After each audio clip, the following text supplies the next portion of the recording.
জীবন তো আর টকশই চলে না, জ্ঞানের কথা গুণী বলে নিজের বেলায় না।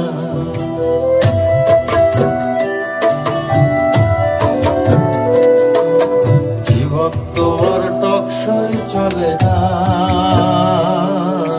জ্ঞানের কথা গুণী বলে নিজের বেলায় না।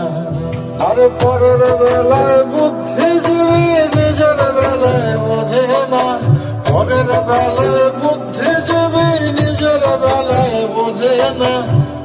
নিজের স্বার্থ কেউ কখনো একটা চুল ছাড়ে না, নিজের স্বার্থ কেউ কখনো একটা চুল